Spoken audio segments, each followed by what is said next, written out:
कृपया कहानी को पूरी सुने। कहानी अच्छी लगे तो लाइक एंड सब्सक्राइब जरूर करें। सुशीला जी की बेटी रिया शादी के एक हफ्ते बाद जब घर आई तो खुशी के मारे उसके पैर जमीन पर नहीं थे। मम्मी मम्मी, आपने इतना अच्छा ससुराल ढूंढा है, मैं आपको क्या ही बताऊं। सास तो इतना प्यार करती है कि पैर बिस्तर से नीचे उतरने ही नहीं देती। सुबह को आराम से 8 बजे उठती हूँ, चाय नौकर से कमरे में ही भेज देती हैं और बोलती हैं इतनी गर्मी में भारी भारी साड़ियाँ पहनने की कोई जरूरत नहीं है, आराम से सूट पहन लिया कर। ओढ़ तो और मम्मी, पल्लू तो दूर की बात है, सर पर ओढ़नी रखने को भी नहीं बोलती। घर में मेहमान आ जाए तो मुझे कमरे में भेज देती हैं। गर्मी में मुझे जरा भी काम नहीं करने देती।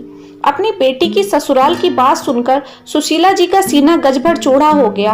बेटा, सास अच्छी मिली है तो तू भी अपनी तरफ से कुछ कसर मत छोड़ना। 8 बजे उठना कोई अच्छी बात थोड़ी है। सुबह की चाय अपनी सास को अपने हाथ की बनी पिलाया कर, उन्हें कितना अच्छा लगेगा। और गर्मी तुझे लगती है तो उन्हें भी लगती होगी। दोनों सास बहू मिल बांट कर काम कर लिया करो। सुशीला जी के पति ने अपनी बेटी को समझाते हुए बोला। अपने पति की बात सुनकर सुशीला जी झीक गईं। चुप रहो आप, जब इसके ससुराल वालों को कोई फर्क नहीं पड़ता तो आप क्यों ज्ञान दे रहे हैं। मेरी बेटी तो रानी की तरह राज करेगी वहां।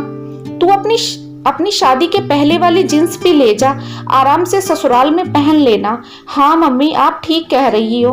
अरे कलेशन, क्यों बेटी का घर तोड़ने पर लगी हुई है। सुशीला जी के पति ने सुशीला जी को चिल्लाकर चुप करने की कोशिश करी, मगर उनके कान पर जरा भी जू नहीं रेंगी। सुशीला जी अपनी पड़ोसन से बेटी के ससुराल का गुणगान करती करती नहीं थक रही थी।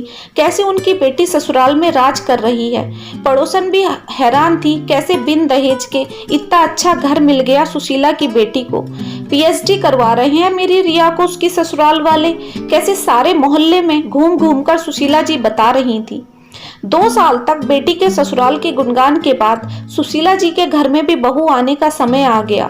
सुशीला जी का बेटा कपिल एक आयुर्वेदिक डॉक्टर था, जिसके लिए रिश्तों की कोई कमी नहीं थी।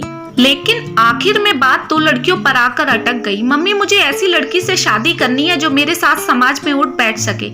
लल्ला, उठने बैठने का क्या मतलब, हर समय गले में लटका के थोड़ी रखेगा उसे। घर में बहू की तरह ही तो रहेगी। अच्छा मोटा दहेज दे रहे हैं लड़की वाले, वहीं शादी करूंगी मैं। तेरी डॉक्टरी में कितना रुपया लगाया हमने, वसूल तो करेंगे ना। क्यों वसूल करोगे, रिया को कौन सा दहेज दिया है आपने। चुप कर, ज्यादा जुबान ना लड़ा। सुशीला जी ने बेटी को तेज स्वर में चुप कर दिया।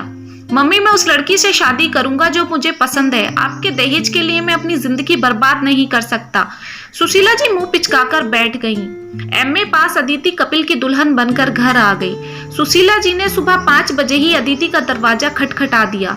बहू नीचे आजा, पहली रसोई है आज तेरी। मम्मी, क्या दिक्कत है, रसोई तो सारा दिन कभी भी हो सकती है या सुबह 5 बजे ही होगी।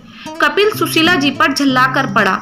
सुशीला जी चुपचाप आंगन में आकर बैठ गईं। क्यों मैडम, कैसे मुंह फुला रखा है। सुशीला जी के पति ने चुटकी लेते हुए सुशीला जी से पूछा। बहू को उठाने गई थी, बहू और बेटा दोनों चिढ़ गए। बताओ, बहू 8 बजे तक थोड़ी सोती रहेगी। कुछ समय बाद अदिति सिंपल सा सूट और गले में चुन्नी डालकर जीने से उतरती हुई सुशीला जी को दिखाई पड़ी। इतनी महंगी महंगी साड़ियां दी है हमने तुझे, उनमें से कोई सी ना पहन सकती थी। ये ओढ़नी सर पर रख ले, कोई देखेगा तो क्या कहेगा, इनकी बहू को जरा भी सलीका नहीं आता। मम्मी, इतनी गर्मी में मुझसे साड़ी नहीं पहनी जाएगी। और आजकल कौन सी बहू सर पर ओढ़नी रख रही है। अदिति ने सुशीला जी को बोल दिया। सुशीला जी का मुंह खुले का खुला ही रह गया। रसोई का काम सुशीला जी अकेले ही निपटाती। अदिति का ज्यादातर समय अपने कमरे में ही गुजरता। चाहकर भी सुशीला जी बहू को कुछ नहीं कह पाती, क्योंकि उनका बेटा बहू से पहले ही सुशीला जी को जवाब दे दिया करता। पापा, मैं सोच रहा था कि अदिति को मेडिकल का डिप्लोमा करवा दूं, फिर अदिति मेरे साथ अस्पताल में ही मेडिकल पर बैठ जाया करेगी। हाँ हाँ बेटा, क्यों नहीं, करवा दे। कपिल और पापा की बात सुनकर सुशीला जी रसोई से चिल्लाती हुई बाहर निकली। मुझे भी थोड़ा सा जहर ला दो, मुझे तो नौकरानी समझ लिया है इस घर की। बहू आराम से नौकरी करे और मैं इस उम्र में तुम्हारे झाड़ू पोछा करती रहूं। क्यों मम्मी, रिया भी तो पीएचडी कर रही है, उसकी सास भी नौकरानी हो गई। आप तो बहुत खुश हो रही थी जब आपकी बेटी को पढ़ा रहे थे। जब बात बहू पर आई तो आप जहर खाने की नौबत आ गई। हाथी के दांत खाने के और दिखाने के और होते हैं। कपिल ने सुशीला जी को पूरी तरह झाड़ दिया। बहू के सामने इतनी बेइज्जती होने के बाद भी सुशीला जी चाहकर कोई जवाब नहीं दे